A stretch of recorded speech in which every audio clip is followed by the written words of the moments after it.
let me end on why I think policymaking, whether it's in Medicare or Medicaid or with regard to sequestration, the debt limit, what have you, has just become much more difficult than it was 20 or 30 years ago.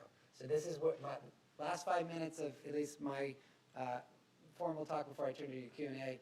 I'm going to become amateur political scientist because I became really fascinated by why my experience, say, in the Obama administration was just much different than in the Clinton administration. It just felt different.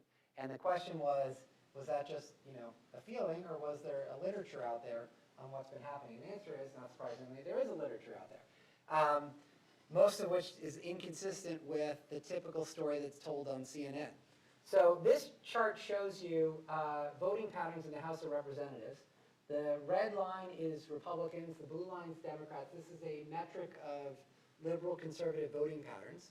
And the key thing is, look in the late 60s, these are the LBJ years, there's a lot of overlap. The most liberal Republicans and the most conservative Democrats are voting together on a non-trivial share of, the members. There's overlap. Roll forward to the mid to late 80s, it's dwindling. Roll forward to 2007, 2008 in the House, it's almost gone, which is quite startling. Now let me switch over to the Senate. The previous Senate, you can see, had basically almost no overlap. And then if you take predicted voting patterns based on if you came from the House, how you behaved in the House, or if you came from outside of the federal legislature, how you voted in either your campaign statements or how you voted in some other office, you can see that today's Senate basically has zero overlap. We are now bimodal. So if you ask the typical talking head, this is obviously, in my opinion, a big problem because most of the deals used to get done in the middle. And if you're bimodal, it's a lot harder to imagine how deals get done, even on mundane things. So if you ask the typical talking head on CNN, the immediate response is this is because of gerrymandering. I put up the Senate on purpose because, to my knowledge at least, we have not redrawn state lines. So that raises an immediate problem for the gerrymandering explanation. My read of the political science literature suggests that in the House, maybe 10 to 15% of the polarization that has occurred is due to gerrymandering. The bulk is not. Then the big debate becomes, and boy, political scientists can get, they really go at it. Then the big debate becomes, is it the polarization that we see here, is that because the senators, for example, are diverting from a centrist population, or is it the population itself is polarizing? And there are legitimate points of view on both perspectives. The argument for it's the bums in Washington who have diverted from the underlying wishes of the population are consistent with, for example, there are more than a dozen states that have senators from different parties. They're clearly representing the same constituents in different ways. On the other hand, a couple things kind of weigh against that as being the sole explanation, including just asking people whether their member of Congress or their senator has become too extreme for them. If that perspective I just articulated was correct, you'd expect those shares to be rising. They're not.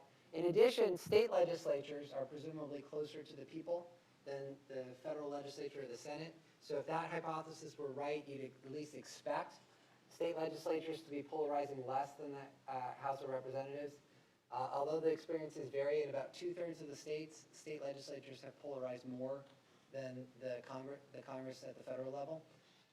You can still tell an elite story at the state level, but it kind of transfers that elite story down one level.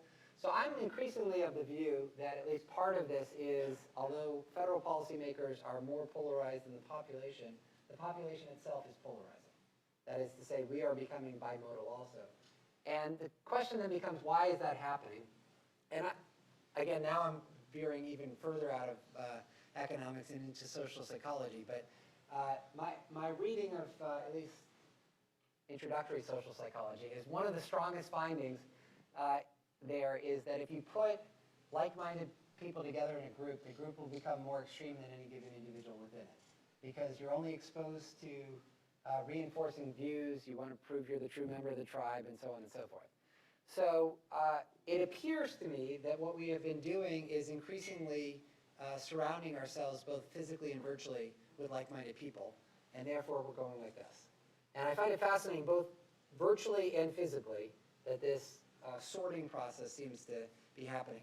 On the geographic sorting, the physical sorting, Bill Bishop has done analyses at the county level of landslide counties. So counties that landslide more than 20 percentage points for one candidate or the other in a presidential election as a metric of a polarized county.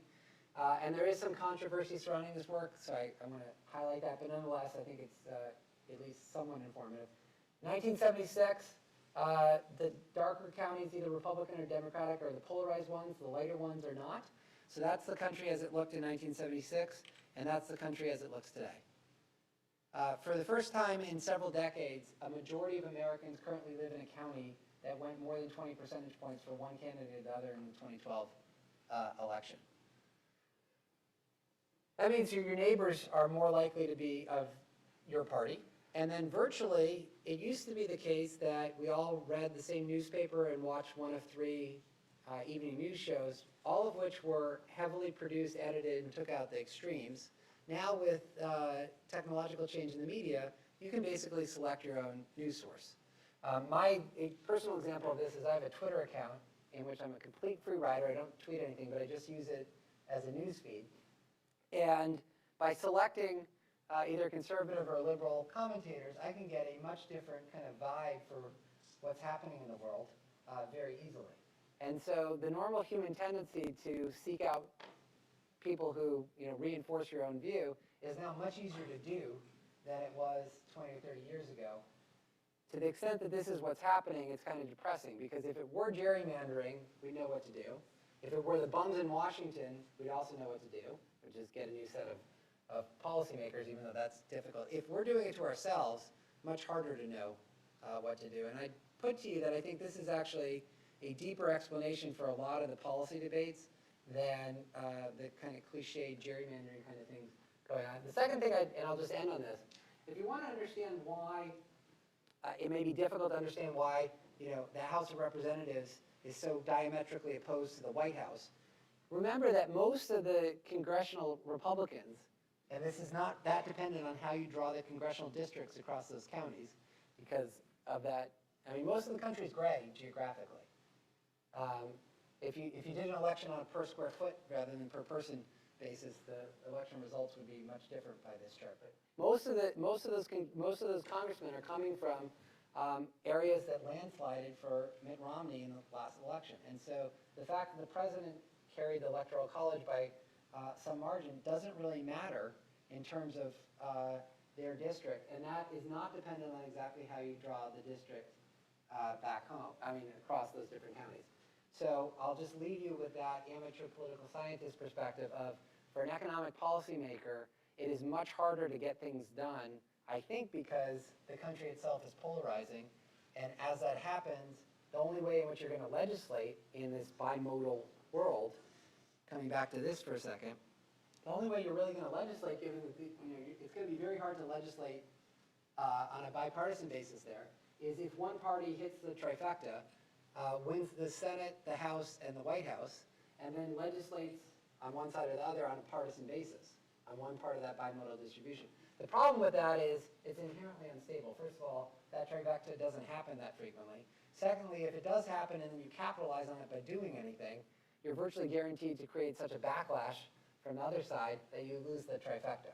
So we're sort of stuck, I think, in a world in which most of our time is going to be spent in a non-trifecta world where we have a bimodal distribution, and figuring out how we can better take the edge off of that, the consequences of that, I think would be very productive for both economic and other policymaking. Thank you again for having me. I think we have a little bit of time for questions.